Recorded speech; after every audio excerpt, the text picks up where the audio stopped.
მოგესალმებით მეგობრებო, ეს არის თათიას პოდკასტი, რომელმაც საზოგადოებაში ძალიან დიდი ინტერესი გამოიწვია და ამიტომ ვაგრძელებთ პოდკასტების სერიას. რა თქმა უნდა, მე ვიქნები თანაწამყვანი, ვიქნები საზოგადოების ხმა, დავსვავ შეკითხვებს, ბევრი არაფერი გამიგება მედიცინაში, მაგრამ აქ ორი ისეთი ადამიანი ზის, რომ ჩემი მედიცინაში გარკვევა არც არის საჭირო.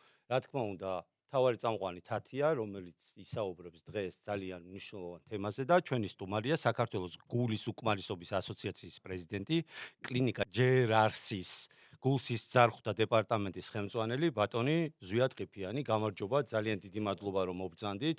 ძალიან დიდი მადლობა თათია, რომ ესეთ კარგ საქმეს აკეთებ და ემსახურები საზოგადოებას, ფიქრობ მათ ჯანმრთელობაზე, წერ ყოველკვირეულ რჩევებს და შეძლებს დაგვარად პოდკასტებს და ამას აუცილებლად დაგიფასებს საზოგადოება და მე მინდა რომ რაც შეიძლება მეტი ჯანმრთელი ადამიანი იყოს და მეტი ჯანმრთელი ბავშვი დაიბადოს. საღამო მშვიდობისა. დღევანდელ დღეს ძალიან ველოდებოდი. საკმაოდ დიდი ხანი მქონდა დაგეგმილი ზვიად ყიფიანთან ამ პოდკასტის ჩაწერა. ზვიად ყიფიანი იცით და აგერ აღნიშნა კიდევაც ეს არის საქართველოში და შეიძლება ითქვას მარტო საქართველოსთვის არა, მსოფლიოში ერთ-ერთი უძლიერესი კარდიოლოგი. ძალიან ბევრი ვეცადე რომ ზვიადი მომეყვანა, ჯერთი სულ დაკავებულია, ნახევარი საქართველოში არ არის, ნახევარი იმდენი პაციენტი ყავს, რომ ეხაც გაუარე და წამოვიყვან და ძალიან მიხარია ზვიად. მე და ზვიადი მოვდივართ ბავშვობიდან, მიუხედავად ჩვენი ძალიან ახლო ურთიერთობისა, მაინც ვერ შევძელი თავის დროზე ზვიადის პოდკასტში მოწვევა. მე ვარ გინეკოლოგ, რეპროდუქტოლოგი და რეპროდუქტოლოგიაში უდიდესი მნიშვნელობა ენიჭება კარდიოლოგიას და კიდე მოკლედ ვიტყვი, რომ ჩვენ დარგში, სანამ ქალი ოჯახის დაგეგმვას გადაწყვეტავს, მნიშვნელოვანია, რომ ყველა განვიხილოთ მისი ყველანაირი ოჯახური მდგომარეობები, ოჯახური ისტორია, ვთქვათ, რაიმე და რა გენეტიკური დაავადებებია მის ოჯახში, რა ქრონიკული და ამ დაავადებებს შორის პირველ ადგილას დგას გულსის ძარღვთა სისტემა, ჰიპერტენზია, რომელიც გასათვალისწინებელია ორსულობამდე და ამიტომაც ზვიადის გარეშე კიდევ ერთხელ აღნიშნავ, ძალიან რთულია მე დავიწყო საერთოდ ორსულობის დაგეგმაზე ლაპარაკი ქალთან, სანამ თუ აქვს ოჯახში ესეთი მდგომარეობა, რომ და ესე იგი კარდიო პრობლემები. ამიტომ პირველ რიგში ვაგზავნი ზვიად ყიფიანთან. ზვიად, მოკლედ ძალიან მიხარია რომ აქ ხარ. მოგესალმებით და ძალიან დიდი მადლობა მოწვევისთვის და მოპატიჟებისთვის და ჩემთვის დიდი პატივია და სიამოვნებით თათიასნაირ პროფესიონალთან ერთად პოდკასტში მონაწილეობის მიღება და ვეცდები მაქსიმალურად თქვენ შეკითხვებს გავცე პასუხი და ესევე ვეცდები მაქსიმალურად რომ საინტერესო იყოს მოსახლეობისთვის, პაციენტებისთვის, არაპაციენტებისთვის, იმ ადამიანებისთვის, რომლებიც უკვე გეგმავენ ან დაგეგმილი აქვთ თავიანთი მომავალი, რაც შეეხება ორსულობას, არაორსულობას, მენოპაუზას და სხვა პრობლემას, რომლებიც შეიძლება ქალბატონებს ეხებოდეს. კარდიოლოგიაში არის ბოლო წლების განმავლობაში დაახლოებით რამდენიმე წელია პრაქტიკულად პანდემიამდე თითქმის არის ზოგადი კარდიოლოგია და კარდიოლოგია თვითონ შემდგომში იყოფა ქვესპეციალობებად. მათ შორის ერთ-ერთი ქვესპეციალობა შეიძლება შეითვალოს ორსულთა პათოლოგიები, გულსის ძარღვთა სისტემის დაავადებების სხვის და ესევე ძალიან მნიშვნელოვანი არის დედრობითი სქესის პაციენტებში გულის მდგომარეობა. არის ნიუანსები, რომელთაც მამრობითი სქესის მამაკაცებისაგან განსხვავდება ქალბატონების კარდიოლოგიური პრობლემები. შეიძლება სიმპტომურად სხვანაირად იყოს გამჟღავნებული, შეიძლება სრულიად სხვა ასაკში დაიწყოს ვიდრე მამაკაცებში. ანუ ეს ორი ორსულთა კარდიოვასკულარული პრობლემები და ორსულობა და ქალი და გულის მდგომარეობა საერთოდ კარდიოლოგის ქვესპეციალობებად შეიძლება შეითვალოს, რომელსაც ცალკე მიმართულება, ცალკე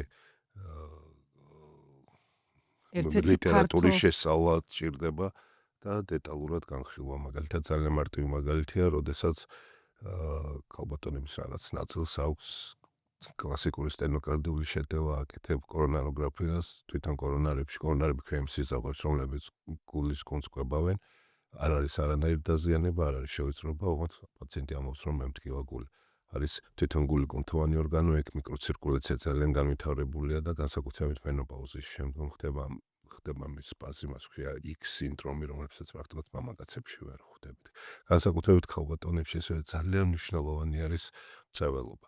რომელიც ესევე ართულებს გულსისახთა სისტემის დაავადებებს და არა მარტო ასაკის და მიუხედავად. ასაკის და მიუხედავად და არა მარტო რომ ეწია არა მარტო ორსულობის დროს არის ნიკოტინის აგრძალვა, არამედ ზოგადად არც მამაკაცებისთვის არც ქალბატონებისთვის მწერლობა არ არის სასურველი კატეგორიად არ შეიძლება, იმიტომ ნიკოტინი არის ერთ-ერთი მაღალი რისკ ფაქტორი გულსისახთა სისტემის დაავადებების გამოწვევის და განვითარების.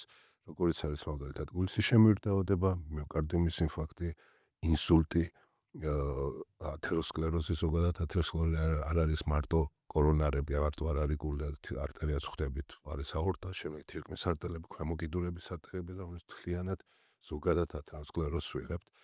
ნებისმიერ ასაკში, ნებისმიერი სქესისთვის ნიკოტინი დაუშვებელი არა მეკითხებიან ხოლმე ესევე ძალიან მნიშვნელოვანია როგორც გინეკოლოგია ჩემზე უკეთ ვიცი მე მაგალითად რო გინეკოლოგი ყო არასოდეს არ დაუნიშნავდი პაციენტს ალბათონს ჩანაცვლებით გორმონოთერაპიას და ესევე კონტრაცეფციას რომლებიც სიგარეტს ეწევა აუცილებლად პირველი უკუჩვენე კაცრად უნდა გამოკითხოს გინეკოლოგმა რეპროდუქტოლოგმა ესევე რო ლოგიკურია და ნორმალურია ეთხოვენ ადამიანები კონტრაცეფციას ესევე ჩანაცვლებით გორმონოთერაპიას მენოპაუზის შემდგომ, ჩანაცვლებით გორმონოთერაპია და კონტრაცეფცია მწვერვალობასთან ერთად ძალიან მაღალი რისკი არის თრომბოემბოლიის. ყველაზე მაღალი. კატეგორიულად მე მაგალითად არასოდეს არ დავუნიშნავ. მე მგონი ამ პოდკასტის შემდეგ სიგარეტის მოწვევას თავს დავანებ. აუცილებლად მე ვიმედოვნებ, რომ არც ეწევით. და ერთი შეკითხვა, ყველაზე მნიშვნელოვანი კიდე ზვიად მინდა რომ კარგად ჩამოაყალიბო ეს ჩემზე უკეთესად შეგიძლია რომ აი მხოლოდ აი ამდენი წლის მანძილზე არსებობს რამოდენიმე დაავადება, რომლის გამოც ქალს ზვიადმა აუკრძალა არ მისცა ორსულობის უფლება. ეს იყო ორადორი შემთხვევა და უბრალოდ აი ეს მინდა, აი რა შემთხვევაში ხდება და გადავიყვანეთ სურაგად დედაზე, ანუ თხოვ შევთავაზეთ, რადგან ზვიადმა უთხრა ეს მისი სიცოცხლისთვის საკმაოდ ახალგაზრდები. ერთი იყო 12 წლის, 28 წლის, მეორე 32 წლის. აი ეს მინდა, რა არის პირდაპირ უკეთესად. არის შემთხვევები, როდესაც ხვდებით ხოლმე როდესაც სხვა ახალგაზრდა ადამიანი მიმართავს გინეკოლოგს და მას დაგეგმილი აქვს, რომ უნდა შედგეს ორსულობა, მან თუ არ ახსენა, რომ კარდიოვასკულარული პრობლემები ან ბავშვობის დროს ქონდა, არა გინეკოლოგმა შეიძლება არც გაითვალისწინოს, ასაკიდან გამომდინარე შეიძლება ჩათვალო, რომ არც ეკუთვნოდეს მას ეხოკარდიოგრაფია. რაღაც ნაწილი პაციენტების მქონდა ერთი ესეთი საინტერესო შემთხვევა, რომელზეც ძალიან ბევრი ვინერვიულა, როგორც ექიმა. როდესაც მოვიდა ადამიანი უკვე იყო 22 კვირის თუ 24 კვირის ორსულობა, რომელსაც მეფეს ვეღარ შესთავაზებდი და მას ვკითხე მე, რომ თქვენ კიო, მე ვიცოდი ეს რომ მქონდა ეს პრობლემაო, მას სერიოზული პრობლემა მქონდა, როდესაც ბავშვობის დროს ესე ვაკონტროლეთ ყოფილი და ანუ არ გაითვალისწინა ეს. გარისკა და ღმერთს ყავთ ყოფილი კარგად დასრულდა. რაც ბოლო პერიოდში როდესაც მოვიდა არ გამოჩნდა და სუპერად მახსენებოდა ნიკოლაში მომენტში და ერთადაც მოვიდა და მითხრა რომ მე უკვე საკეისროთი გავაჩინეს ვაშ. ეს არის გარისკა. მობილიზაცია გამოაცხადა ზვიადმა, ჩვენი საერთო მეგობარია იზმიანიც, ჩართო ყველა რომ იცოდეთ, ერთი ბოლოსკენ მიიტანთ დროულად ზვიადის ჩართულობა იყო მერე ყველა ის გაითვალისწინეს და იმითი ეს ძირითადად არის დაავადებების ჩამონათვალი საბინუცის ძალიან ბევრი არ არის, რომ თუნდაც ერთ ადამიანს ეხებოდეს ეს ძალიან მნიშვნელოვანი არის კონკრეტულად მithumetes მისი ოჯახისთვის. კარდიოვასკულარული დაავადებების მხრივ გულის მხრივ არის სარქლოვანი პათოლოგიები, საბედნიეროდ უკვე ჩვენ ვეხარ ხვდებით რევმატიულ მანკებს ჩვენ ქვეყანაში, რომელიც სხვა ქვეყნებში, მაგალითად აფრიკის ქვეყნებში არის ჯერ კიდევ სამწუხაროდ, იმიტომ დროულმა იგივე პროფილაქტიკამ, ვაქცინაციებმა, ცნობადობის ამაღლებამ მოსახლეობაში პრაქტიკულად ვერ ხვდები ახალგაზრდა ახალ თაობაში ჩვენ ვერ ხვდებით არც უნდა შევხვდეთ რევმატიულ მანკებს. რევმატული მანკის გარდა არსებობს სხვა სახის მანკები, რომლებიც ზოგი თანდაყოლილი არის, ზოგი შემდგომში შეიძლება, ზოგი შეიძლება რაღაცა ვირუსის ან ბაქტერიული პროცესის შედეგად განვითარდეს ენდოკარდიტი, რომელმაც შეიძლება გამოიწვიოს შემდგომში სარქლოვანი დაზიანება, ესევე დაზიანდეს სარქველი სხვა ტიპის.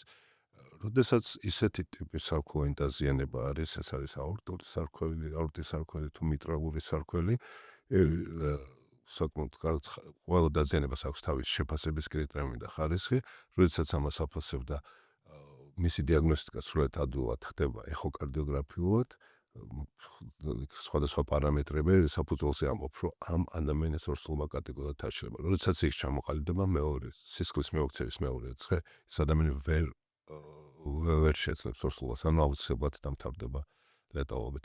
გარდა ამისა, ესევე მნიშვნელოვანი არის ორსულობა არის ის მდგომარეობა, როდესაც შეზღუდული ხარ მედიკამენტურ მკურნალობაში, რაც ჩვეულებრივი გეგმის უკმარისობის დროს, საკუთარ პათოლოგიის დროს, შენ არითმიის დროს, სხვადასხვა პაციენტს არაორსულ ადამიანებს მკურნალობა არის მედიკამენტის დიდი ჩამონათვალე, რომელიც ორსულობის დროს არ შეიძლება, რომელიც ახიფათ თუ როგორც დედისთვის, ასევე ნაყოფისთვის, ზოგი ნაყოფის განვითარებას, შეფერხებას იწვევს, ზოგი ტერატოგენული ანუ სიმახინჯეს იწვევს, ზოგი სპონტანური აპორტი შეიძლება გამოიწვიოს, ზოგმა სისხლდენა შეიძლება გამოიწვიოს და არის ბევრი მედიკამენტი, ესე ძალიან გასათვალისწინებელი აღვთ. მეტნაკლებად მაინც ფრთხილად არიან ორსული ქალბატონები, ესე თავისით არსვავენ მედიკამენტებს, ექიმის დაუკითხავთ, არის კი შემთხვევები სამწუხაროდ. თუმცა ძალიან მნიშვნელოვანია შეფასება, ისიც არა, რომ ზუსტად უნდა შეფასდეს, რომ ესე ხელალებით არ მოხდეს, არა შენ არ უნდა გააჩინოს, შვილი შენი ორსულობა არ შეიძლება. სერიოზული გადაწყვეტილება. ძალიან ფაქიზად უნდა მიიღოს. კონკრეტულად ზუსტად უნდა იცოდე, რომ იქ ნამდვილად ესეა 100%-ია.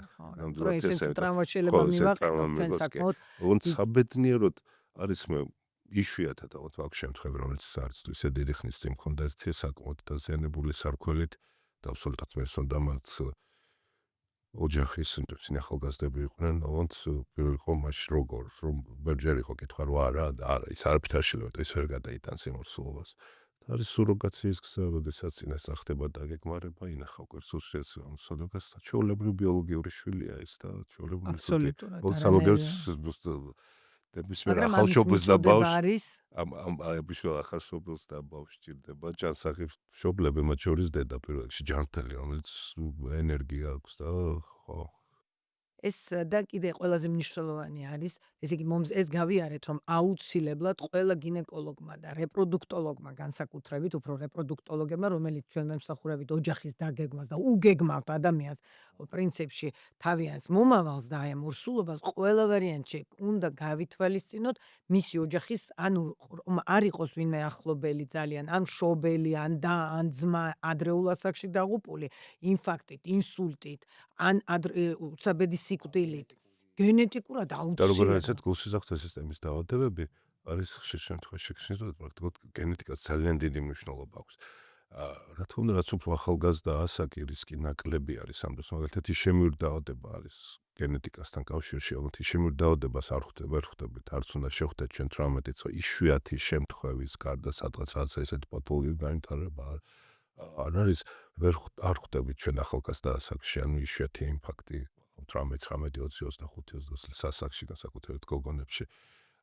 გენეტიკურ ფაქტორი ძალიან მნიშვნელოვანი არის. ასევე რაც შეეხება საქველმო პათოლოგიებს, იქ არის ერთი კიდევ ესეთი რჩევა, რომელიც რეკომენდაცია ახალგაზრდა ასაკში, როდესაც სარქველის საოპერაციო არის, რაც უფრო ახალგაზრდა ასაკი არის, სარქველის შესულისთვის საჭიროებენ მექანიკურ სარქველს. მექანიკური სარქველი საჭიროებს ანტიკოაგულანტურ თერაპიას. ანტიკოაგულანტური თერაპიის ისეთი მედიკამენტით, რომელიც საკმაოდ არის ესეთი აინერი სისხლის შედედების ერთ-ერთი პარამეტრი არის, რომელიც ძალიან მაღლა უნდა აწვიო. მისი მაღლა აწევა იწვევს პროტრომბინის დაქვეითებას. ანუ თვითონ მედიკამენტი, რომელიც მექანიკური სარქველის დროს ინიშნება, ორსულობა რატომ არის აკრძალული და არ უნდა მოხდეს ორსულობა, ამიტომ ერთი არის უზრდის სისხლდენის რისკს, მეორე არის ნაყოფის ტერატოგენული თვისება აქვს, ანუ განვითარების სიმახინჯე შეიძლება მოხდეს.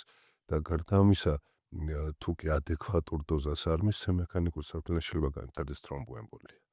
ამიტომ ხო, ახალგაზრდა ასაკში, როდესაც სარქველი არის შესაძლებელი, არის ესეთი რეკომენდაცია, რომ არსებობს მეორე ტიპის სარქველი არის მექანიკური და არის ბიოლოგიური. ბიოლოგიური სარქველი, როგორც წესი, ყოველთვის რაღაც ასაკის წევით და 60, 65, 70 წელს ეთება, იმიტომ რომ ეს დაახლოებით 10-15 წელი მუშაობს და 3 თვის შემდეგ ანტიკოაგულანტს აღარ საჭიროებენ ეს პაციენტები, ანუ იმ მედიკამენტს, რომელიც იწვევს აინერის მატებას და პროტრომბინის დაქვეითებას, ხო?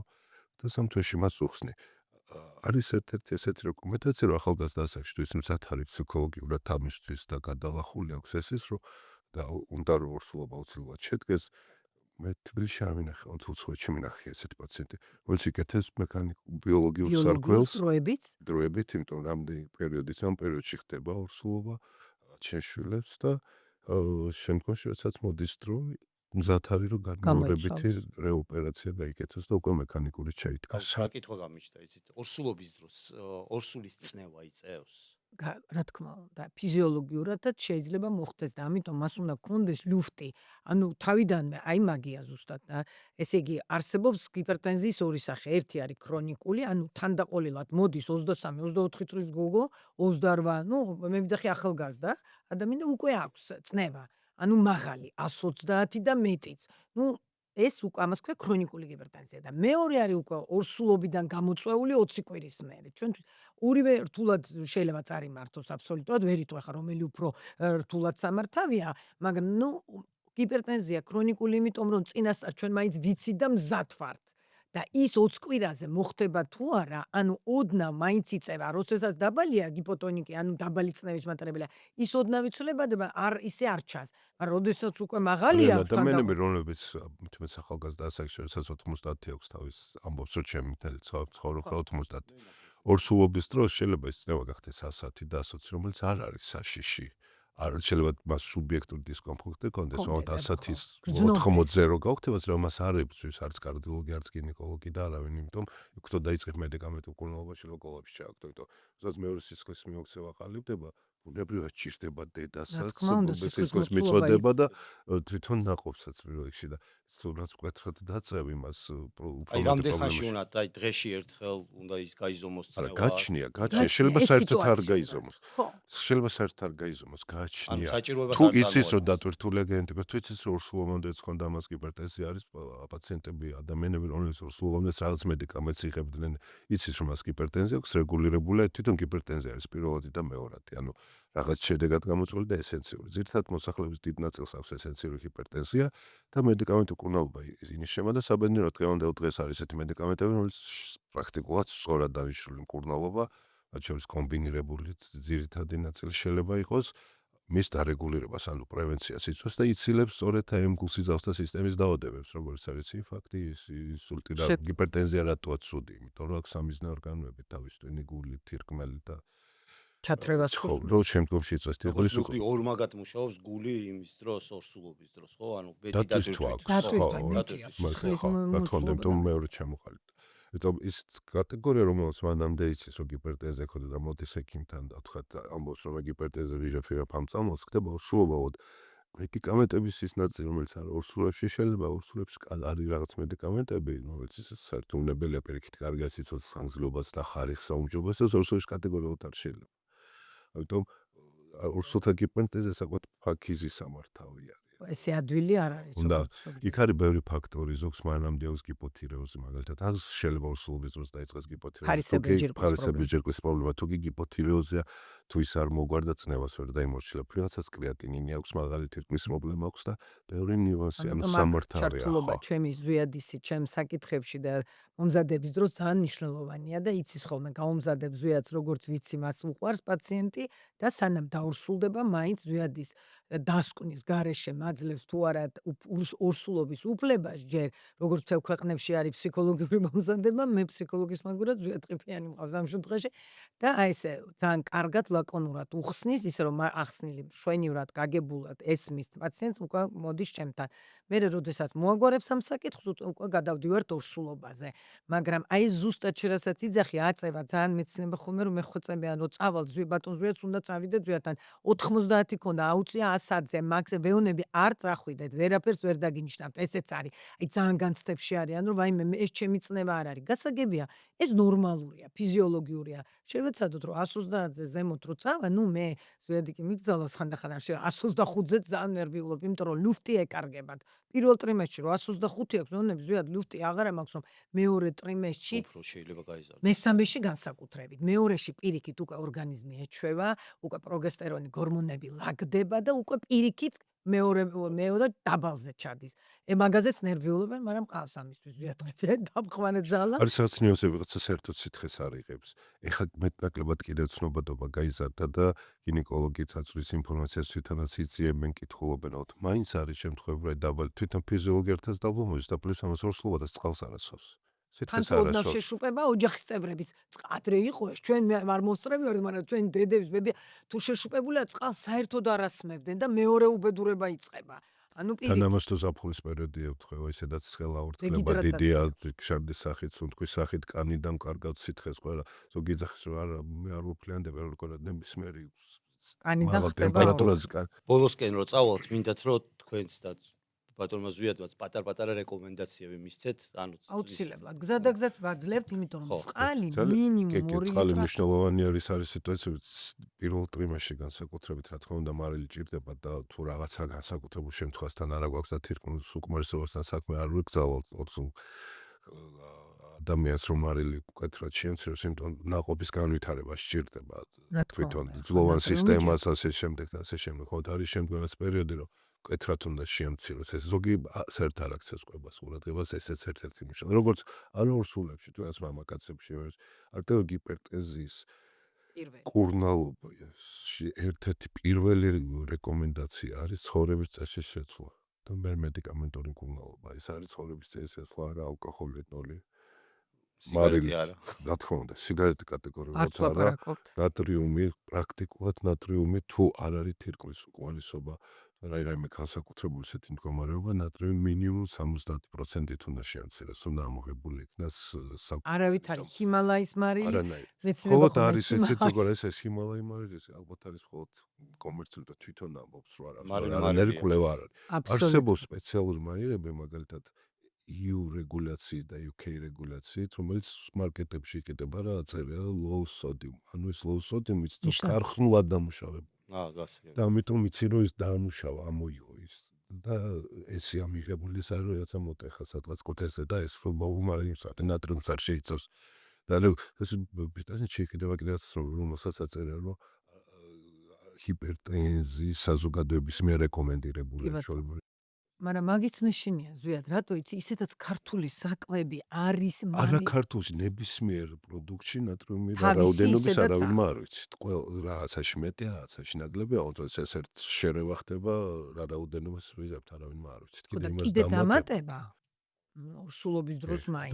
ნებისმიერ ჰიპერტენზია სულის არაუსულის მამაკაცის ხალბატონის ცხოვრების წესის შეცვლა ეს არის სხეულის მასის ინდექსი თუ მაღალია მისი დაქვეითება ფიზიკური აქტივობა არა ალკოჰოლი მარის შემცირება ცხიმიანი საკვებინოლი მხოლოდ ესე იზოლირებულად ცალკე ჰიპერტენზია არსებობს ყოველთვის ის რაღაცა თანხლება აქვს როგორც წესი იგივე გენეტიკაში თუ საუბრობთ არის ლიპიდური ცვლის დარღვევაც იქ ცალკე იმის კონტროლი ჭირდება ხოლესტერინზე და- აქ ლაპარაკი. არტერიული ჰიპერტენზიის მკურნალობა არა მედიკამენტოზურად პრაქტიკულად შეიძლება ძალიან ახალგაზრდასაში თუ ძალიან დიდი სხეულის BMI აქვს სხეულის მასის ინდექსი და დაიცავს კარგად გახდომით, რა დიეტას თქმა უნდა, გახდება დიეტებით. ბაზას გაშინი ისიც რა ციფრები ეხა მივხვდი გახდომაზე პლუს მედიკამენტური კურნალობა კი არტერიის ჰიპერტენზიის კურნალობაში არსებობს რამოდენიმე ჯგუფის მედიკამენტი რომელიც პაციენტთან გამომდინარე ისევ იგივე ორსულებში მას ჭირდება მონოთერაპია თუ ჭირდება კომბინირებული თერაპია თუ არის რეზისტენტური ჰიპერტენზია და 5 წამალი შეიძლება დაჭირდეს და ასე ეს ასე შეძლოს. ჩარევა გაჩნია ვიზებს საუბრობთ და ვის ეხება ეს ეს ძალიან მნიშვნელოვანია. ერთხელ კიდე ხალხს გავგნიშნავ, ხალხს გაუსმევ წონის კორექცია ორსულობამდე. რატომღაც გონიათ საქართველოში, რომ ეს მარტივად ხდება და აი ორსულობის დროს ან დაიწყებს ვარჯიშს, ან მერე დაიწყებს კლებას, არა. თუ BMI არის, ანუ მასის სხეულის ინდექსი, სპეციალური ფორმულაა გამოსათვლელი, თუ ის მაღალია 22-ზე, ნუ 23-ზე, ეს უკვე ნუ არ შეიძლება. თავისთავად რისკი ხო შაქრიანი დიაბეტის სისტემა ანუ მეტაბოლური ორსულობის სინდრომი დროს, უკვე რა არის თქმა უნდა. ჭარბიწონა ისედაც იქ თუ არის მანამდეც უკვე არსებული ინსულინ რეზისტენტობა არა ესეთ ადამიანები ძალიან მაღალი რისკით ძალიან მაღალი რისკით, რომ ორსულობისგან პროვოცირებული დიაბეტი კიდე უარესია ლამის პირველი ტიპის დიაბეტზე და ამიტომ ყველანაირად ვცდილობთ, რომ მე დავარეგულირო როგორმე, რა თქმა უნდა, მე ზვიადიც უმატებს, ეს აუცილებლად ამას მოყვება გიპერტენზია ორსულობის დროს გამორიცხულია, რომ 20 კვირაზე მაინც ჭარბწონიან ორსულს არ დაეწყოს გიპერტენზია, ეს დაუწერელი კანონია, ამიტომ ყველანაირად ვცდილობ, რომ მანამდე მოვამზადოთ. ანუ ეს არის მომზადების პერიოდი. წონის კორექცია, შევაგუოთ ქართული საჭმელების ამ გემრიელობებს და მარილიანს და სუნელებიანს როგორმე შევამციროთ ესეც, იმიტომ რომ ის ჯერთი მადის აღძვრელია ნებისმიერი, რაც კი სანელებლები აქვს და მით უმეტეს ქართული არაჩვეულებრივი, ესენი უნდა იყოს ამოღებული ორსულობის დროს და სულ ვეუბნები, რომ რაც შეიძლება ყველაფერი უფრო მოთუშული და მოხარშულ მდგომარეობაში, რომ მთელი ორსულობის დროს არ დაგვეწყოს პრობლემა გიპერტენზიის სახით და მარილიც და მათ დამიშალონე ფიზიკური აქტივობა, რასაც ჯერ კიდევ ჩვენი პოპულაცია ნაკლებად არის ეხლა აფაში. უკვე ცოტ-ცოტა ზვიად ანუ უკვე ბევრი უნდა ნეუნება. იმოძრაოს ხო, ორსულმა. რა თქმა უნდა, თუ გინეკოლოგისგან არ აქვს აკრძალვა ან შეზღუდვა თქმა არა, უნდა, ხო, არა რა, იმ ჩვენება რისკებს არ არ არის. მიეკუთვნება იმ შემთხვევაში, არც ზედმეტი არა, უნდა არის გარკვეული ეს, რომელიც აუცილებელი არის, ფიზიკური აქტივობა არის აუცილებელი. ეს ახლა შტანგებზე არ ისაუბრეთ, ფეხით სიარული, ცურვა თუნდაც, რომელიც პირიქით ძალიან აბსოლუტურად. კარგი, ან ტონუსში უნდა იყოს. ახლა საქართველოში ხშირად მეკითხებიან, ცოტა ძნელია, რომ იპოვნოთ ისეთი ისინი მწვრთნელი, რომელსაც გავლილი აქვს და ესე ვერ ვანდობ მე ორსულებს. თან ჩემთან ახლა მაინც მაღალი რისკის ორსულები არიან, ესე მარტივად ვინმეს ვანდო, თან უმეტ ნახევარსკარდიო პრობლემები შეიძლებაც გქონდეს გიპერტენზიის, რომელსაც ზუსტად არ იცის და არა აქვს სერტიფიცირებული, არ არის ორსულთა ვარჯიშებში და ორსულთა კლასი ქვია. ამიტომ ვეუბნები, ძალიან მარტივია. ფეხით სიარული და ძალიან მარტივია ცურვა. ცურვა თუ არ იცით, წყლის აერობიკა, არაჩვეულებრივი, მარტივი, დაუტვირთავი გადასარევია აბსოლუტურად პაციენტებისთვის. ან თუ სხეულის მასის ინდექსი მაღალია, პლუს უმოძრაობა არის, პლუს ინსულინ რეზისტენტურია, პლუს თან თუნდაც პირველი ხარისხის გიპერტენზია უკვე დაწყებული არის მსუბუქი. რაც რომ ახალგაზრდა იყოს, ეს ყველაფერი ხო, რაც რომ ახალგაზრდა იყოს და მitvedes უმოძრაო ცხოვრების წესი ნაკლები სითხე, თუნდაც თრომბოზის რისკს დის ძალიან. რაც არ უნდა ჩვენ ესე იგი როგორც აქ იტყვიან ხოლმე თქვენ პოპულარული გამათხელებლების სისხლის დანიშნო იგივე ბინა ამ აკრეგანტი. ანტიკოაგულანტის და ანტიაგრეგანტის დანიშნვა ის შეზღუდული ხარ, არ არის დიდი არჩევანი, რომ არჩევანიც არ არის და რა თქმა უნდა, არის ესეთი მიმართულება, რომ დაბალდოზირებული ზვიადის ყოველთვის უწერ ხოლმე ზვიადს, რაც დანიშნულება აქვს, რომ ნახოს დაბალდოზირებული ასპირინი 75-80-100 მილიგრამამდე, რომ ეს არის პრევენცია თქვა წნევის და პრეეკლამპსიის. მაგრამ ეს ჯერჯერობით დადგენილი არსად არ არის. უბრალოდ არის ესეთი შეხედულება, რომ შეიძლება ეს იყოს პრევენცია, რომ არ წარმოიქმნეს, ანუ არ მოხდეს ტრომბის წარმოქმნა, მაგრამ მარტო ამის იმედზე, რომ კარდიომაგნელისვას და იქ მარილიანი ჭამოს, არ იმოძრაოს და არ დაიცვას დიეტა, გამორიცხულია ამაზე. ამიტომ ამას, ანუ მარილის მიღების დროს ხდება, ანუ შენთვის რაც კი სვავ სითხეს, ის რჩება მთლიანად ორგანიზმში და თუ კიდევ სითხესაც არ ამატებ, თქვა დამატები და მხოლოდ ძალიან ცოტა რაოდენობით იწყება უკვე შეშუპება. და კიდურების შეშუპება, მაღალი წნევა და ამავე დროს ცილაც შემდგომში რამოდენიმე ხანში გამოჩნდება შარდში, ეს უკვე ყველაზე მძიმე რაც არის გიპერტენზიის, ყველაზე ბოლო და საშიში ეს არის ორსულობის დროს, ეს არის პრეეკლამპსია. ანუ შეიძლება განვითარდეს ისეთი მდგომარეობა, რომელიც ჩაითრევს მერე გულსაც, ტვინსაც, ასე და შეიძლება თირკმელებს ყველაზე მნიშვნელოვანი და ლეტალური გამოსავალითაც დამთავრდეს. ამიტომ ძალიან მეშინია წნევის ოდნავი ცვალებადობაც კი აი 125-130-ზე ზვიადის ჩართულობაა გამორიცხული, აკლებული მყავს ყველაფერი, იმიტომ რომ ზუსტად ვიცი, თან ცოტა ჭარბი წონაც თუ არა, რის წინაშე შეიძლება დავდგეთ. ზვიად და კიდე ერთი შეკითხვა, როდის არის აუცილებელი ვთქვათ, აი როგორ იგივე თქვენი გინეკოლოგების, ჩვენი კარდიოლოგების ხო ორსულთა, როდესაც ნებისმიერ პაციენტზე ვისაუბროთ, ანუ მკურნალობის პრინციპი რა არის მათ შორის, რა თქმა უნდა ორსულების ამ შემთხვევაში, რომ იმდენად წარიმართოს სწორად, რომ პაციენტი აცდეს ჰოსპიტალიზაციას, ანუ პაციენტის სტაბილურობა რა ერთი გამოიხატება, იგივე თუნდაც ჩემი პაციენტების არ ორსულებს კარდიოლოგიაში. ვიზიტიდან ვიზიტამდე რამდენჯერ მოვიდა არასაჭირო ვიზიტზე, დაგეგმილ ვიზიტზე, რამდენჯერ დაჭირდა ვიზიტიდან ვიზიტამდე სასწრაფოს გამოძახება და რამდენჯერ მოხდა ჰოსპიტალში. თუ ეს არც ერთი არ არის, ეს მდგომარეობა სტაბილურია. იგივე რაც შეეხება თათიას კითხვას, ეს არის რომ პირველ რიგში რა რისკს ჯგუფს მიეკუთვნება პაციენტი.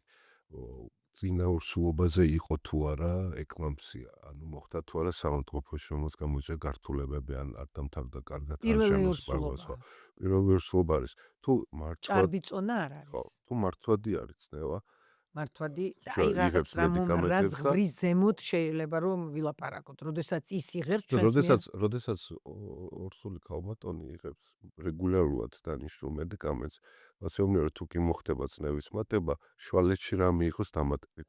როდესაც თქვათ იწყება 130 საცდება 140-ის შემდგომ და იღებს დამატებით მედიკამენტს და წნევა არ ჩამოდის, თაობა არა, უნდა მიმართოს რა თქმა უნდა, იმიტომ ჩვენ არ ვიცით როგორ შეიძლება დაუწეს 1 საათს შეონტროლ დაიწეს როგორ ამას უნდა უკვე მოყვა საავადმყოფოში კონტროლი ჰოსპიტალში. ესე სახში იმისი ჩვენ უკვე ვერ დავტოვებთ, გასაგებია. და იგივე შეზღუდული ხარ მედიკამენტი მკურნალობაში არსებობს ჯგუფი მედიკამენტების, რომელიც კატეგორიულად არ შეიძლება მსუბუქს. აი მე მაგალითად გუშინ რო გადავხედე ამ თემას, რო წავიკითხე, თათიამ რომ მითხრა, რომ ეს თემა იქნებოდა.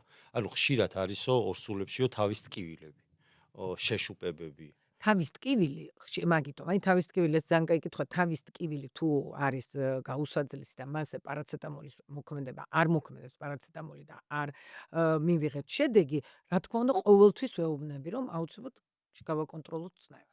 ხო, ოღონდ არის თავის თქმა, რომ ეს წრევის გარეშე შეიძლება იყოს. არა, რა თქმა უნდა, ეს თავის ანუ თავად. მე ორსულობის დროს ისედაც გორმონალური ისეთი ცვლილებები მიდის, რომ ყოველდღიურ პრაქტიკულ საქმიანობაში ხშირად ხვდებით ხოლმე ჩვენ მე მაგალითად რომ წნევა როგორ აქვს არა მაქვს რომ და კონკრეტებია არა აქვს კი არა არ იცის აქვს თუ არა აი კარი ყველაზე ხო იმიტომ რომ გეუბნები სუბიექტური ვიღაცას თავით კი ვიღაცას საერთაფერი არ დგება ვიღაცას 130-ზე დგება ვიღაცას 180-ზე არ დგება ანუ სუბიექტური ანუ დღეს რომ მткиოდა თავის წნევა მქონდა არ ნიშნავს რომ ერთი კვირის შემდეგ თავი თუ არ ამტკიდა წნევა არ მქონდა იმერეთში გაიკრავდნენ ხოლმე თავს და შენ ეხლა დაახლოებით ამ თავს ორჩი თუ აღარ ავაკო წნევა მაგრამ ძალიან მნიშვნელოვანია აი ორსულობის დროს წნევის კონტროლი და კვების კონტროლი ეს არის მარილის მიღების კონტროლი ერთად კვება ცხოვრების წესში შესვლა ძალიან მნიშვნელოვანი არის თვითონ ორსულობა რაღაც ნაწილს ადამიანებისას აქმული აქვს როგორც დაავადება ორსულობა არ არის დაავადება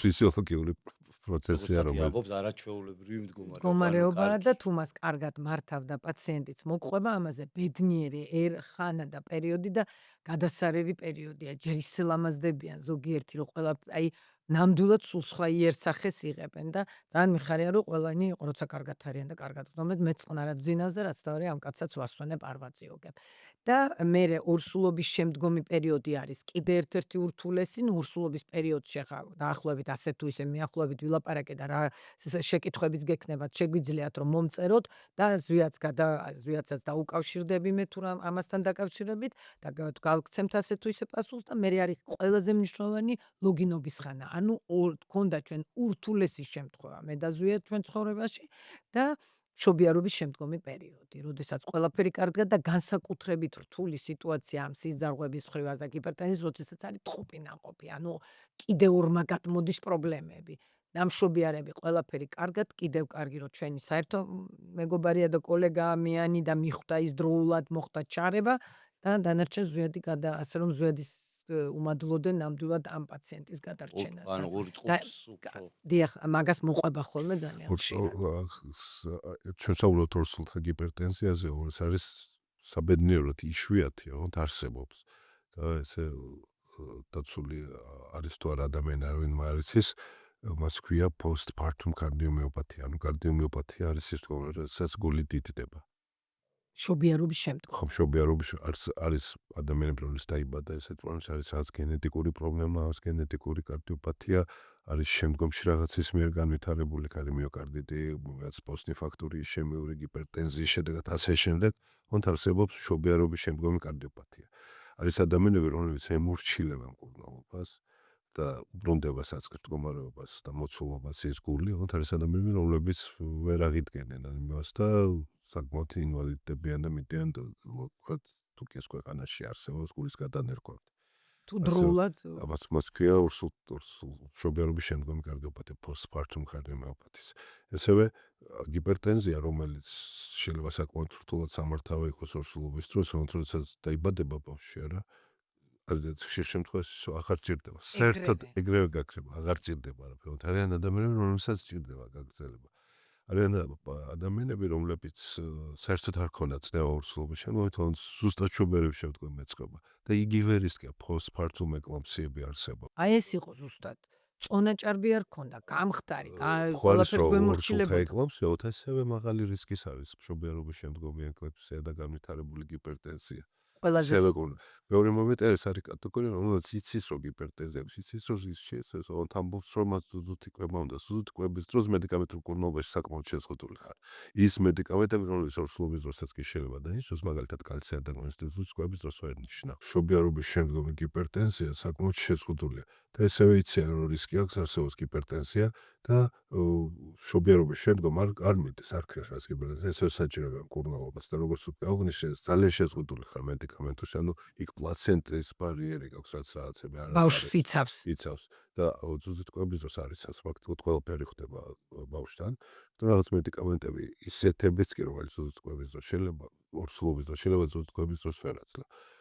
და მათ აქვს სურვილი და რა თქმა უნდა არავინ მაგის წინააღმდეგი არ არის ზუსტი კვების დროს ხოთ არსებობენ ახალი დედები რომლებსაც არ შეიძლება ზუსტი კვება, იმიტომ მაღალი რისკია მათთვის, იგივე გიპერტენზია ვერ კურნალობთ და პოსტ მშობიარობის შემდგომი ეკლამსიის რისკი აი შეიძლება დადგეს. ვინც ექიმთან არ მიდის ხოლმე, ხო არიან ეგეთი ადამიანებიც, არ რომ ვიცით.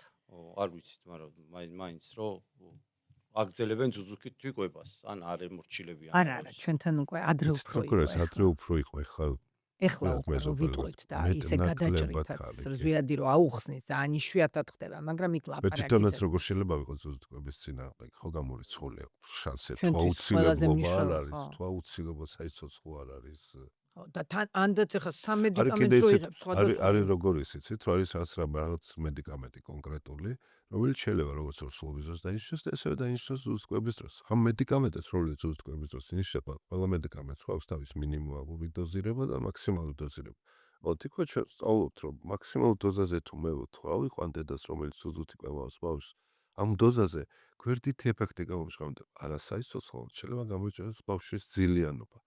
და ძილიანობა ნიშნავს, რომ წავიდეს ხმამაცილში, ვერ მიხვდეს, რომ საკვები უნდა ეძინოს, ვერ ახვიცებ, არ წოვს დოზს, ძინათ მე სხვა სტრესი ეწყება მშობელს, თუ ბავშვი არა ჭამს 8 საათი გავიდა, 9 საათი გავიდა. ამ დროს დედის ბრალია. იმიტომ რომ რეკომენდირებული დოზავთ, იქვე აღნიშნავს, ვიცით, ჩვენ რო ისე აღნიშნება, რომ მან შეიძლება მოგცეს ეს და თუ მე ყოველთვის ვერ იდები ხოლმე, რომ არ მინდა ხა ჩემი დანიშნული წამალი ბავშვი 12 საათი ეძინოს, რომ არ რა ჭამოს. თქმა უნდა, და ამას განვითარება უხსნი, ხო, და განვითარება შეფრხდება. ამას ეს უხსნი არის ხოლმე, ძალიან რომ კრიტიკულ რატოა მდგომარეობაში, ხო. მნიშვნელოვანი, რომ თქვათ ამ შეწყდეს ეტაპზე ზუსტი შეწყდეს ზუსტი კვება, იმიტომ თუ მე ბევრ მედიკამენტს მივიღებ, არადერა თუ ბევრ მედიკამენტს ან მაღალ დოზას მიღებს, ზუსტი კვება რა არ უნდა იყოს სარგებელი და არა პირიქით, რაიმე ზიანის, თუნდაც მინიმალური სახლშობილისთვის. ასე რომ ესეც ძალიან კარგით იცის ზვიად მე საკითხი და აბსოლუტურად ვენდობი როცა იტყვის რომ მე რო წიგში ესე წერია და კი ბატონო გინიშნავთ აუცილებლად მიიღებ ისეთ გვერდით ეფექტს, რომელიც საიცოცხლო არ იქნება, უფრო დაგზაბავს, უფრო წნევას აგიწევს და და ისე და ვიღაცასთან ხო ეს ინდივიდუალურად შეიძლება იმას 8 საათი ეძინოს ერთს, მეორე საათი ტოვის რეფლექსი ქვეითება, აღარ წოვს საკვებს ვერ იღებს და ასე შემდეგ. არა, რაც ყველაზე მნიშვნელოვანია კვება ამ დროს, სწორი და რეგულარული კვება ნაყოფ იმ ახალშობილში. ხო, როგორ არის რომ ახალშობილს სჭირდება ჯანსაღი, ჯანმრთელი ენერგიული დედა. და ამიტომ ყველანაირად ვცდილობთ, რომ რა ეს რაღაცა დავაბალანსოთ. ეს საკითხიც, ასე თუ ისე ამოვწურეთ ლოგინობის ხანის ყველაზე მნიშვნელოვანი, როგორც დაახლოებით რამოდენიმე ხანში თუ არანაირი ჩვენება და რაიმე კლინიკურად გართულებული სიტუაცია არ არის, ყველა ვარიანტში და ერთ თვეში მოდის გინეკოლოგთან, რომ ნახოთ ეხოსკოპიურადაც, რომ ყველაფერი ნორმაშია და აუცილებლად თუ ამ პერიოდში ვეუბნები, რომ ვაგრძელებთ წნევის კონტროლს, თუ რამე არის, იმ წუთში მისამართებით ზვიატყიფიანთან. ეს იციან ჩემო და პაციენტს. ეხა უკვე ადრე მე მახსოვს უფრო მეტად იყო იმის გამო რომ თქვა ზუსტი კვება ისეთ ყოფილიყო სრულფასოვანი და ყველა კვება ყოფილიყო თქვა ისეთი ბევრი შეიძლებოდა მიეწოდებია დედას ბავშვს გავრცელებული იყო და ძალიან ბევრ ტიპის ნახარშებს, სითხეებს, რაღაცებს ხარშავდნენ, ცოდდნენ და ეს მოცულობითი დატვირთვა თავისთავად მე ბევრი ჩაი უნდა თუ ესვა. კი ეს ჩაი ფოტო რაღაცის ნახარში იმისი ამის მთელი ეს ბოლოს დედა ხდებოდა. და ბოლოს შუბდებოდნენ ცნევა მაღლა მიდერ ზემო ხა ეს ესეთ რამე ან არის ან არ არის ეს არ არის, რომ აბსოლუტურად. ბალახი ომის დროს აჭამოდა არაფერს არ წამოვიდეს, ხო? ჭამდეს. ანუ არაფერი არ ყველა დამატებით დედა- საშუალება არაფერი. სულფასოვანი კვება, რა თქმა უნდა, თუ არა ისო დავდებ 5 ლიტრად დალიო რაღაცის ყველა ნახარში. დედას აქვს თავის პიმშოს როგორც ცხოველს ძალიან ცუდი შედარება შეიძლება, მაგრამ ყველა დედას აქვს რძე არ მქონდა, მზღაპარია. ყველა დედას აქვს თავის და ჭარბიც ხო არსებობს. ჭარბი ნაკლები ეგ უკვე ჩვენი საქმე არ არის, მაგრამ ყველა დედას შეუძლია რომ ყვებოს თუ ის ჯანმრთელია და რაიმე სხვა პრობლემა არ აწუხებს. ეს ერთი საკითხი და კიდე ახლა გადავდივართ ყველაზე მნიშვნელოვან პერიოდზე. ეს არის ქალის მენოპაუზის პერიოდი. ეხლა სანამ დაიწყებოდა ეს პოდკასტი, მე და ზედი ლაპარაკობდით ზუსტად, ვიხილავდა მეუთხარი, ზუსტად ერთ და იგივე მდგომარეობაა. ორსულობის პერიოდი მეუთხარი და მენოპაუზა. ორივეს დროს გამორთულია საკვერცხე. ანუ ჩვენ გვაქვს ესტრადიული არის ყველაზე ძირითადი ჰორმონი, ანუ აქტიური ქალებში, კიდე სხვა ორი ჰორმონია, რომელიც ერთი აქტიური არის, ესტრიოლი და ესტრონი. ორსულობის დროს, როდესაც საკვერცხე გამორთულია, პლაცენტა გამოყოფს ესტრონს. ანუ დაბალი ისეთი უფრო სუსტ ესტროგენს, რომელიც შესაბამისად იწვევს სხვადასხვა ცვლილებებს ზუსტად ორსულობის დროს. ამ დროს ხდება, რადგანაც ესტრადიოლი არ გამოიყოფა იმ რაოდენობით, ზუსტად სიძაღლებზე გარკვეულ ცვლილებებს ახდენს, ასევე მენოპაუზის დროს. არ ხდება ესტრადიოლის გამოყოფა, საკვერცხე აღარ გამოყოფს და ხდება კანში და სხვა ორგანოებში ესტრიოლის გამოყოფა. ანუ იქაც სუსტი ჰორმონის გამოყოფა, რომელიც არ არის საკმარისი თუ გინდათ იმ სიზარღვების, რომელსაც ესტრადიოლი ესე უვლის და შვენის, ასე რომ ვთქვათ, სიზარღვების ფუნქციონირებას, ამას ის ჰორმონი ვერ ახდენს და შესაბამისად იწყება მენოპაუზის დროინდელი პრობლემები. გულსიზარღვთაც შეიძლება მანამდე არ ქონდეს გენეტიკურად და არც ქრონიკულად, მაგრამ ზუსტად მენოპაუზის პერიოდში, როდესაც საკვერცხე განილება პირველი ხშირ შემთხვევაში მოდიან გარდა იმისა, რომ შემაწუხებელი ეს ალები ძილში, მეორე სიმპტომი ეს არის ჰიპერტენზია. ანუ წნევა მქონდა ყოველთვის ნორმა და რაც შეწყდა ციკლი, მასთან ერთად დაიწყო ჩემი პრობლემებიც. აი ამ დროს ყველაზე მეტად ჭირდება ზვიად, იმიტომ რომ ძალიან ხშირად ადრე ამისამართებდნენ ნეიროპათოლოგებთან. ეს ნეიროპათოლოგი უნიშნავდა ამ ალების და სხვადასხვა გამოვხატული რაღაც ნევროზია ნამდვილად, ხან რას ეძახდა, ხან რას უნიშნავდა და სედატიურ საშუალებებს, უფრო რომ დამშვიდებულიყო, დასამშვიდებლებს, ზოგჯერ იმ რა ქვია, ანტიდეპრესანტებსაც, ეს აბსოლუტურად ისე რომ ყველასაც აკრძალულია. არ ატარებდნენ გულს. ესე იყო და დღესაც არის ძალიან ბევრი ექიმი, გინეკოლოგი ამისამართებს ნეიროპათოლოგთან. ამ დროს ყველაზე მნიშვნელოვანი არის კარდიოლოგის ჩართულობა. ყველაზე მაღალი რისკში ვდგებით, როდესაც საკვერცხე გამოერთვება მენოპაუზის დროს, ინფარქტის და ინსულტის ყველაზე მაღალი რისკი. თან პლუს გენეტიკური ეწევა, ეს დატვირთვა თუ თავისთავად. აქვს.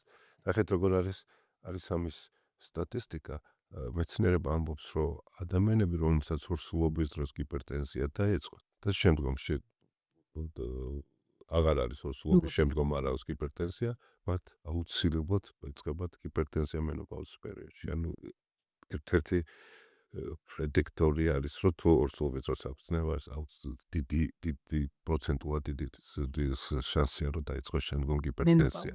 იმიტომ რომ ერთნაირი მექანიზმით ხო ხდება. გამორთულია ესტრადიოლი უკვე აღარ გამოიყოფა, შესაბამისად დაცვას აი ამ ძალიან სიზარღვებს. მნიშვნელოვანია, რასაც დარც უნდა ხდებოდეთ ორსულ ქალბატონებში ამას. მენოპაუზის შემდგომ იწყება ლიპიდური ცვლის დარღვევა, რომელიც ძალიან მნიშვნელოვანი არის ესე გულსიზარღვთა სისტემის დაავადების განვითარებაში, იწყება ჰიპერტენზია, სწორედ მენოპაუზის შემდგომ არის რისკი გულსიზარღვთა სისტემის დაავადების და ესე მნიშვნელოვანია თუ მანამდე როგორ ცხოვრობთ, ეს ცხოვრობ და მას შემდეგ როგორ ცხოვრობთ, ესე ცხოვრობთ, იგივე არის თუ არა მწვერვალობა. არის შემთხვევები, როდესაც ანტიგიპერტენზიულ, ანტილიპიდურ მკურნალობასთან ერთად აუცილებელი ხდება ჩანაცვლებითი ჰორმონული თერაპია, თუ იგივე რაც აღვნიშნეთ, უკვე თუ მწვერვალია, საკმაოდ განსახილველია, საკითხი დაინიშნოს თუ არა ჩანაცვლებითი ჰორმონული თერაპია. გასვებით ორსულობისგან იქ თავისუფალი ხარ. თუ რაიმე გვერდითი ეფექტი ინდივიდუალური არ გამომჟღავ და ყველა მედიკამენტს შეგიძლია მოსინჯო, დანიშნო, დოზის ტიტრირება გააკეთო და ასე შემდეგ. ლიპიდური ცვლა ძალიან მნიშვნელოვანი არის. ორსულებშიც ამის არის რეკომენდაციები, გაიდლაინი, რომ არის შემთხვევები, როდესაც ოჯახური ჰიპერხოლესტერინემია არის, რომელიც საკმაოდ რთულად მიმდინარე ლიპიდური ცვლის დარღვევა, რომელიც ძალიან ახალგაზრდა ასაკშივე, 14-15 წელს ასაკში აღმოაჩინო და დაიწყო მკურნალობა. ძალიან ბევრი დავა იყო ამის შესახებ, რომ ჭირდება თუ არა ორსულ ადამიანს ანტილიპიდური მკურნალობა. არის ამის კვლევები და ბოლო კვლევა ამბობს, რომ ანტილიპიდური მკურნალობა არც თუ ისე დიდ ცვლილებას იწვევს ნაყოფის განვითარებაზე და თვითონ დედაზე, ოღონდ თუ მაღალი რისკის ჯგუფს არ მიეკუთვნება, შეგვიძლია შეგვიძლია რომ არ მისცე. ხო, ესე იმიტომ ვაკეთებ რამოდენიმე თვის განმავლობაში, კვირის განმავლობაში ეს ვერ მოასწრებს იმას, თუ ეხა ზუსტად თუ მანამდე პრაქტიკულად არ გასმევდით, აი თუ შექმნა მანამდე შეაჩერა. ვაჩერებთ, რომ აი მე უბრალოდ გეკითხები, რომ ხალხმა გაიგო. ესეთი თუ სული რაღაც თავბატონი რომ მანამდე გადატანილი იმ ფაქტი ქონდეს, რომ მაღალი რისკი იყოს ან ინსულტის განსხვავებით პრაქტიკულად არ ხვდებით და თუ მაღალი რისკი არ არის, რატო უნდა დალიოს მედიკამენტი, რომელიც იმ რაღაც 39 კვირა თუ 20 კვირაზე არაფერ გართულებას არ არავითარ მისცემს. გართულებას კონტროლის და ქვეშ მაინც რა თქმა შეიძლება რისკი მოხდეს. ოღონდ რაც შეეხება მენოპაუზას, როგორც კი დაიწყება მატება, განსაკუთრებით დაბალი სიმკვრივის ქოლესტერინი და დროულად დააფიქსირებ, თუ იცის რომ მანამდეც ესე ხონდა, მით უმეტეს ის მაქსიმალურად უნდა დაწიო, მაქსიმალურად უნდა მოაგვარო, რომ არ მიიღო ხო, ნატრიევი ესე ძალიან სრულ ინფარქტი. ცნებაა, რომ აი თუ დავიწყებთ ჩვენ ანტიხოლესტერინის ხო, წამალს, ეს- ხო, ეს- არის ესეთი ჯგუფი პრეპარატების, რომელიც აუცილებლად ინიშნება, ხო? ვაიმე, რამდენჯერ ბოლოს ვედოჩვენთ. ესეც როგორ არის, რომ რაღაც მითოლოგია არსებობს განსაკუთრებით ეს როგორც ხედავ ჩემ მითოლოგიების ქვეყანა ვარ. დიდი ხნის ის უფრო პოსაბჭოთა სივრცის დამახასიათებელია, ხასიათებელი. ძალიან ბევრი გავარაკი. რა თქმა უნდა, ნებისმიერ მედიკამენტს გვერდითი ეფექტი აქვს, ეს მარწყვის ადამიანებს და შოკოლადეთ, ხო?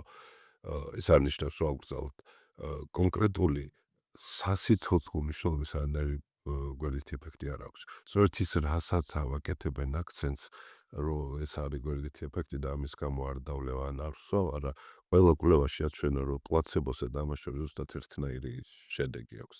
ასევე არიან ადამიანები, რომლებიც იძახის, რომ მე თუ ანტილიპიდურ მკურნალობას დავიწყებ, მაგალითად ეს ეხება სტატინის ჯგუფს, აუცილებლად ჩემი ღვიძლი დაზიანდება. მე შეხვედრე ადამიანებს საკმაოდ ხშირად, რომელიც თქვათ, სოს დიდი რაოდენობით არ აქვს, ოღონდ არსოს იმ შემთხვევაში ღვიძლი არ ზიანდება და არსოს მედიკამენტს, რომ ღვიძლი არ დაუზიანდეს. ცოტათი ესეთი ის არის, კი. არა, ქალებშიც არის ხოლმე, რომ ძალიან თვითონ- წინააღმდეგები არიან. მედიკამენტი ანტილიპიდური მკურნალობა, ერთად სტატინი ამ კონკრეტულ შემთხვევაში მიეკუთვნება იმ მედიკამენტების რიცხვს, რომლებმაც გაახანგრძლივა სიცოცხლის ხანგრძლივობა და ხარისხი. ანუ ნებისმიერ მედიკამენტის დანიშვნის პრინციპი რა არის? მე რო თქვენ დაგინიშნოთ რაღაც მედიკამენტს, არა მარტო ხარისხი უნდა გამიუმჯობესოს, ხანგრძლივობა უნდა გამიჯდეს, თორე არსებობს მედიკამენტების მცირედი ჩამონათვალი, ოღონდ არსებობს, რომელიც ხარისხს აუმჯობესებს, ოღონდ ხანგრძლივობას ამოკლებს.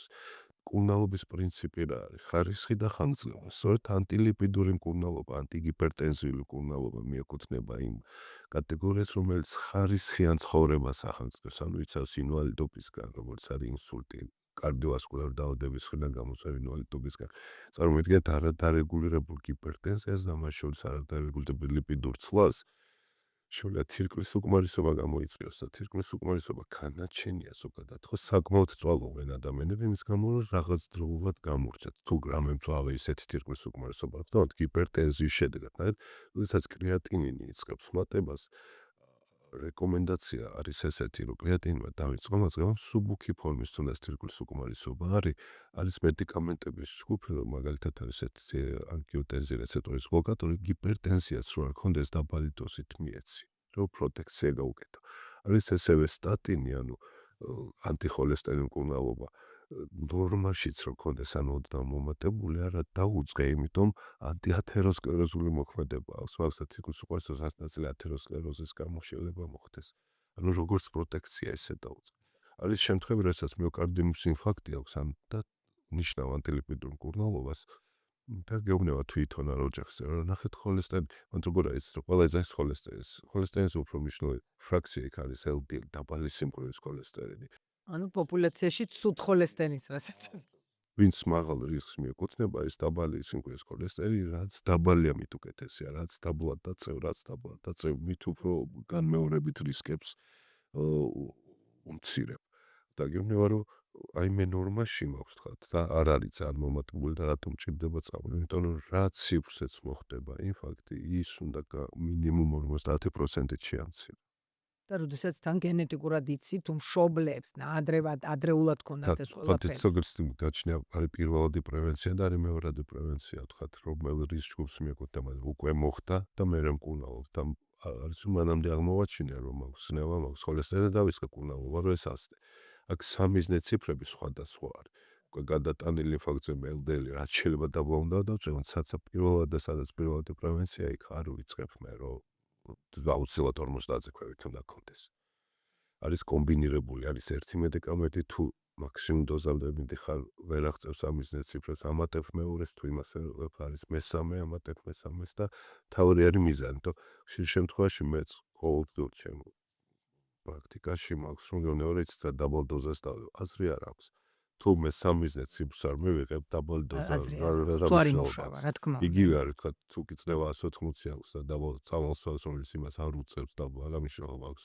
თუ არასოდეს ხო იმაზე რა როვონდალიო აქ არის მეზრე სამიზნე ციფრები მიიღო წნევისაც არტერიულ შემთხვევაში და LDL-ის საერთო ქოლესტერინის მიქ ცალკე ტრიგლიცერიდებია თუ კი თუ ჰიპერტრიგლიცერიდები შაქრიანი დიაბეტის განსაკუთრებით პაციენტები ვისაც შაქრიანი დიაბეტი აქვს ეს მენოპაუზის შემდგომ ასო გენეტიკური დატვირთვა აქვს რისკის გამომჟღავნების შეიძლება გამომჟღავნდეს და თუ კი შაქრიანი დიაბეტია განსაკუთრებული ყურადღება ექნება ექცევა ლიპიდური სილის კურნალობას თუ მაშინვე იწყებ კურნალობას და ესე უნდა და ორი რისკ ფაქტორია ჰიპერქოლესტერინა და შაქრიანი დიაბეტი მენოპაუზის პერიოდში და ინფარქტი ინსულტის ყველაზე მაღალ რისკის ქვეშ დგებიან.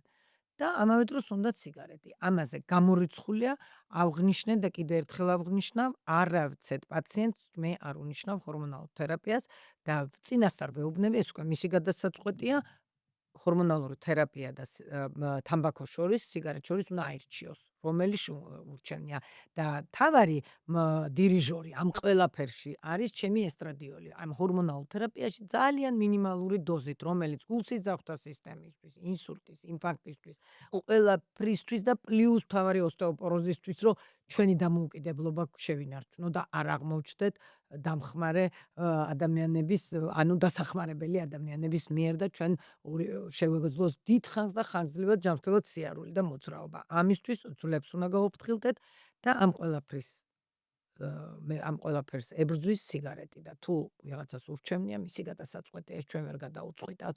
ასე რომ ძალიან მნიშვნელოვანი არის კიდევ ოსტეოპოროზთან გამახსენდა რომ არის წუხაროდ ხშირ შემთხვევაში ნახულობთ რომ ეს თქვათ არის ოსტეოპოროზი საჭიროებენ მენოპაუზის შემდგომ პაციენტს ცალკე ისეთი ფენომენია როდესაც მენოპაუზა იწყება კალციუმი ანუ ოსტეოპოროზი ანუ კალციუმი გამოდის ეს კალციუმი ცირკულირებს სისხლში და ჩვენ ხედავთ ამ ერთ ორგანოს აკლია მაგალითად ძვლებს კალციუმი და სადღაც ლაგდება ეს არის აორტა და სხვა ადგილებში ამ შემთხვევებში კიდე არის როდესაც ესეთ ადამიანებს მენოპაუზის შემდგომ განსაკუთრებით ქალბატონებს სეხებათ ეს უნიშნავენ კალციუმის დიდ დოზებს და სულ უნდა სვევნო. კალციუმი რომელიც 3000 მგ-ს იღებს, რამდენი შეიწოება, რამდენი გამოიყოფა არავინ არ არის შერტად ეს ცირკულირებს და ისეთივე რისკს წარმოადგენს რომ ჩავაგდეს სხვადასხვა სიზარღვები სხვადასხვა ადგილებში კი ისედაც ასაკთან ერთად კალციფიკაცია მიდის. ისედაც ბევრია სისხლში თქვენ ენაზე და პირიქით იმას მიმართულება უნდა მივცეთ, რომ თავის ადგილას შევიდეს ძვლებში. ამას აკეთებს სულ სხვა რამე და არა ლაპარაკობ, მაგრამ ეს ოჯახის ექიმების გადასაწყვეტიც არის, იცი? იმ უკვე მოდიან იქიდან, რომ უდიდესი დოზები აქვს დანიშნული, თან ძალიან რთული ერი ვარ ცერისადაც და კი, თქო, ხედავ რომ საერთოდ მის ცოტა ზედმეტია ესე უწყვეტად კალციუმისა და უწყვეტად ამასაკში არის დ-ვიტამინი, უწყვეტად ამასაკში არის მაგნეზია, მაგნიუმი. ეს არის ორი ელემენტი, რომელსაც მე და ზვიადიც ვიღებთ უწყვეტად, გვიყვარს და პატივსცემთ. კალციუმზე ცალკე შეგვიძლია გავაკეთოთ ერთი პოდკასტი, მართლა ეს აუცილებლად გასაკეთებელია, იმიტომ რომ ძალიან ბევრს ვუხსნით და რეალურად ოსტეოპოროზის საერთოდ დეფიციტი აქვს კალციუმის. სადაც ხედავ ზედმეტი კალციუმია. და კიდე შედასწრება კალციუმი ისედაც ბევრი გვაქვს. უბრალოდ ის ძვლებში უნდა მიმართოთ. ხო, არასწორ ადგილას გვაქვს. იქ სადაც უნდა გქონდეს არა გვაქვს. ანუ მინდის და იღებს კალციუმს, და კალციუმი ნორმაში. ხო, ვიღაცა ეუბნება რომ კალციუმიდან გამოდის ის ცირკულირებს ის კალციუმი. რა თქმა უნდა. და მაგნიუმის ანალიზი საერთოდ არ სჭირდება. თუ ახლა რაღაცა სხვა დაავადებასთან ჩვენთან არის ხოლმე არითმიების რაღაც. თქვენ მაგას ვიძახი, აი ჩვენ საქმეში, მე მითო არ ჩავერია, თქვენ საქმეში არა. ჩვენ ორსულობის პერიოდში ერთხელ შეიძლება სიმბოლურად შემოწდეს უგუბავ თქვა, თუ რა მაგნიუმი არ არის, მაგრამ დამატება ორსულობის დროს მაინც აუცილებელია, იმიტომ რომ მაგნიუმს კიდე სხვა დატვირთვა აქვს ნერვული იმპულსების გადატანის დროს ნაყოფსა და დედაშორს, ამიტომ მაგნიუმი საკმარის უნდა დაინიშნოს ყველა ვარიანტში, მაგრამ მისი ყოველწუთში შემოწმება არაფერს ხელს არ გვაძლევს. სულ არ გვჭირდება ორსულობის დროს მისი ხშირი შემოწმება. და ძალიან. ისედაც უნდა დავნიშნოთ. ანუ მაგნიუმი შეგვიძლია მივიღოთ უწყვეტად, ძალიან რომ ასიბერემდე. ძალიან საინტერესო თქვენი მოსმენად, შემიძლიათ ილამდეთ. კი, მე ჩვენ კიდე ზვიადი რომ მოიცლის ერთხელ კიდე აუცილებლად უნდა მოვიყვანო აი ამ კალციუმის თემაზე კიდე ცალკე, იმიტომ რომ ზვიადმა ეს საკითხი რო იცის, მე მგონი ისე არავინ არ იცის. ამიტომ აუცილებლად უნდა ამ საკითხს მივხედოთ, რაშიც ვხედავთ, რომ აი გარღვევა აქვს ჩვენ ერთადერთი შემთხვევა რომ ვერ ხვდები, უნდა დავასრულო პოდკასტი, თუ უნდა გავაგრძელო. ეხლა ვერ ხვდები. მე მგონი იმიტომ რომ რომ ისეთ დღეს გაიფინა. საკმარისად ისე ამოვწურავად ვისაუბროთ, მე მგონი ზვიადმა ისეთი ინფორმაციები მოგვაწოდათ კითხვებზე, კიდე ერთხელ გთხოვთ ხა ვისაც რაიმე კითხვა ზვიადთანაც გექნებათ, მომწერეთ, არ მეზარება, არ დავიზარებ, რაც გადავიგზავნე ჩემი არ ყველაფერს. ერიდება. არა, ზვიადს თქვენ მე ვერ მიწერთ, მე მომწერეთ ისევ და არც ჩემი არ ერიდება, რომ შემოვწეროს. არა, არ მერიდება ასე რომ ზვიადის გადავცემ ყველა თქვენ შეკითხვას. ძალიან დიდი მადლობა კიდე ერთხელ ზვიად პირველ რიგში შენ, რომ დღესაც საღამოს და ხვალდილას გამთენის ასე მიფრინავს, აქვს მოხსენებით გამოსვლა ბარსელონაში და მაინც დამითმო ეს პერიოდი, ეს წარმატებებს გისურვებთ. დიდი მადლობა, ძალიან აუცილებლად სასიამოვნოა ბევრს და თქვენთან და იმედე გესტუმრებით.